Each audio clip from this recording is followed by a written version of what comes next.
हरे कृष्णा, मैं गौरांगा कृष्णदास जी आज आपके लिए एक छोटी सी कथा, सत्य घटना वृंदावन की मैं लेके आई हूँ। कहते हैं कि हृदय में ही प्रभु का वास होता है, हमारे कृष्णा का वास होता है, राधा रानी महारानी का वास होता है। लेकिन क्या इसमें पूर्ण रूप से सच्चाई है? ये हम आपको एक छोटी सी घटना से बताएंगे कि एक बार की बात है कि एक व्यक्ति था जो कि वृंदावन दर्शन करने के लिए गया, बांके बिहारी जी का दर्शन करने गया। वहाँ पे बांके बिहारी जी के दर्शन, राधा रमण के दर्शन और बरसाना जाके राधा रानी महारानी के दर्शन किया। उसको इतना इतना इतना ज़्यादा प्रेम उभड़ा कि वो जब वहाँ से निकलने लगा तो सोचा कि मुझे यहाँ से कुछ लेके जाना चाहिए ताकि कृष्णा सदैव हमारे साथ रहें। पर कैसे ले जाएँगे? क्योंकि उनके पास पहले से ही लड्डू गोपाल थे, पर ऐसे ही भाव आया कि मैं कुछ लेके जाऊँ। पर क्या लेके जाऊँ ये कुछ समझ में उनको नहीं आ रहा था। तो उन्होंने क्या किया कि सोचा कि यहाँ से चलते समय ना हो तो मैं प्रसादम ले चलता हूँ। प्रसादम में कहते हैं प्रभु का ही वास होता है, हमारे कृष्णा का वास होता है। तो उन्होंने सोचा कि नहीं होता तो मैं यहाँ मथुरा के पेड़े ले लेता हूँ और वो मैं यहाँ से ले चलता हूँ। बड़े भाव से उन्होंने बहुत स्वादिष्ट मथुरा के पेड़े जैसे कि फेमस है, लिया और वहाँ से चल दिए। जब वो वहाँ से निकले तो थोड़ी दूर पहुँचे तो उनको भूख लग गई, तो उन्होंने सोचा थोड़ा-सा मैं पेड़े खा लेता हूँ, प्रसादम को मैं पा लेता हूँ। और सोचे कि चलो भूख तो लगी ही है, थोड़े से प्रसादम पा के मैं पानी जल पी लेता हूँ, क्योंकि थोड़ी देर में मेरा घर आ जाए और जल पाने के बाद मैं बाकी प्रसादम घर वालों के लिए चलूँगा। और जैसे ही उन्होंने डब्बे को खोला, मिठाई के डब्बे को खोला, देखता है कि उसपे बहुत सारी चींटियाँ रहती हैं, बहुत सारी चींटियाँ रहती हैं।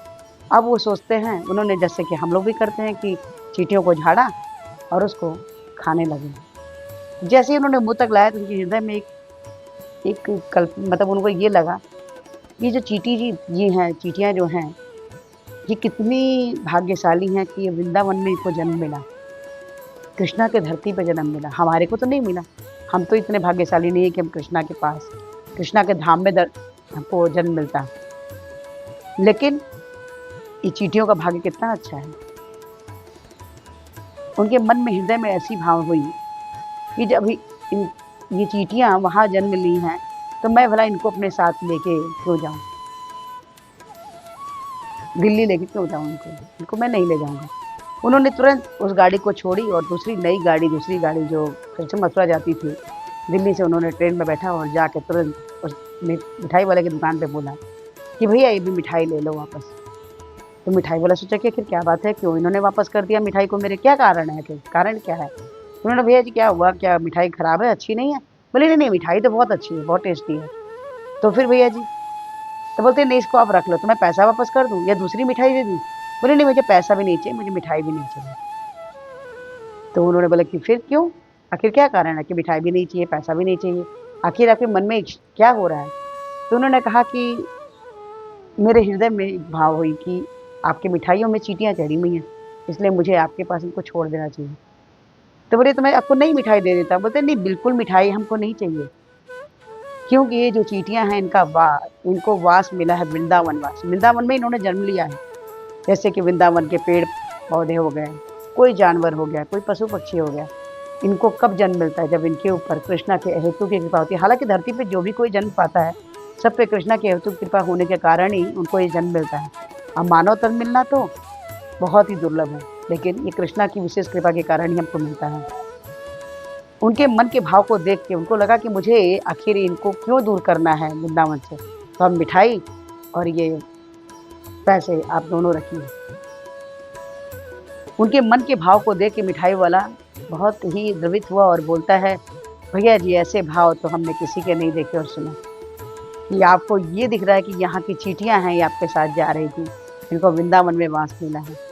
ये मुझे सुन के बहुत अच्छा लगा। लेकिन ये अनुभव किसके हृदय में होता है? जो पूर्ण रूप से कृष्णा से प्रेम करता है। ये सब चीज़ें कृष्णा की के द्वारा प्रेम करने के कारण ही भक्तों को ये सब हृदय में ये सब भाव उत्पन्न होते हैं। कृष्णा हमारे सर्वेश्वर हैं,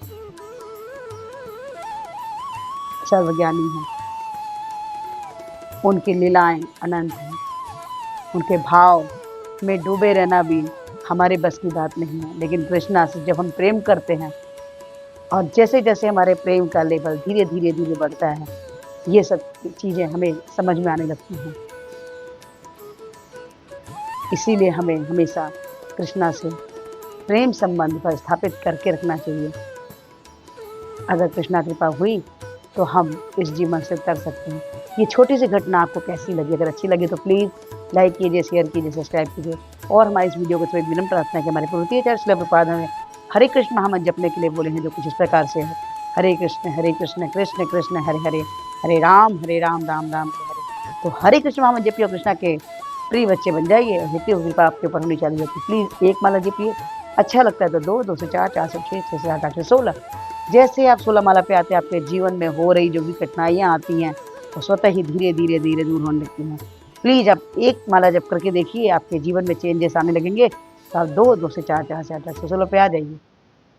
और अगर कोई भक्त इसको सुनने से, इस वीडियो को देखने से अगर प्लीज़ माला कर रहा है, तो वीडियो देख के कमेंट कीजिए कि हमें भी मालूम चले कि हाँ, कृष्णा ने आप पे भी की कृपा करनी विशेष चालू कर दी है। हरे कृष्णा, राधे राधे।